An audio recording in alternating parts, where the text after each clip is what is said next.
Commençons ce journal en Centrafrique où quelques jours après la découverte d'un nouveau charnier à Bangui, une enquête a été lancée sur les circonstances du drame. Mercredi, des soldats de la MISCA, la mission internationale de soutien à la Centrafrique, avaient découvert une fosse commune dans un camp militaire de Bangui. 13 corps ont finalement été recensés. Les troupes de l'Union africaine, accompagnées des gendarmes centrafricains et des soldats français, ont commencé à travailler sur le site. Le 24 décembre dernier, un charnier contenant 30 corps avait déjà été découvert à quelques mètres du siège de la Seleka à Bangui.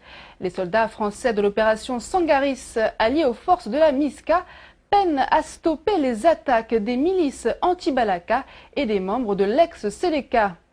Selon les Nations Unies, les combats ont fait plus de 2000 morts et déplacé plus de 800 000 personnes.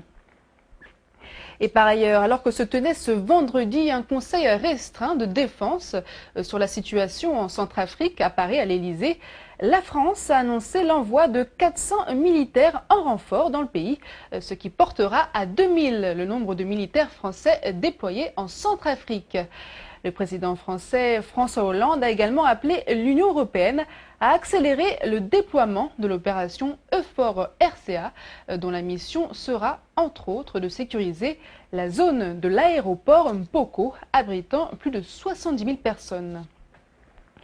Et justement, Donald Kaberuka, le président de la Banque africaine de développement, la BAD, revient sur la situation en Centrafrique au micro de Victor Ayoum.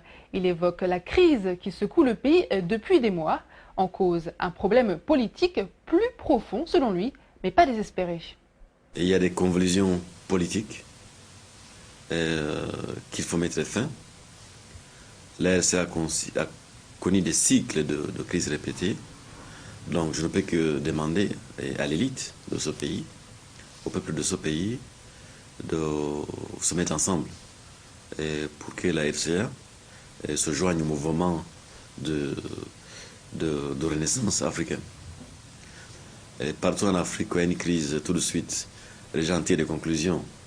Et c'est le point tribal, ethnique, religieux. Je ne crois pas, je ne crois pas. Il y a souvent des symptômes d'une crise, mais il faut aller au-delà des symptômes. Il faut chercher la maladie. Et cette maladie, c'est la réforme politique. Il faut une réforme politique, de fond, qui permet à chaque citoyen de se sentir partie prenante de ce qui se passe dans son pays. Vous savez, la Somalie, ils sont tous de la même région. Ils sont tous la même langue. Ils sont tous de la même origine. Alors qu'est-ce qu'on va me dire pour la Somalie? Qu'est-ce qu'une question ethnique, tribale, religieuse? Mais non. Il y a des luttes de pouvoir pour plusieurs clans. Mon pays, le Rwanda, qui, il y a 20 ans, était considéré comme un pays détruit, un pays en faillite, et a pu surmonter tout cela. Voire aujourd'hui même, il y a certains éléments de la reconstruction de ce pays qui peut inspirer les autres. Mais je pense que c'est surtout cet espoir qui ne doit pas mourir. Les gens doivent se dire, à condition que nous nous mettons ensemble, il est possible de surmonter tous ces problèmes.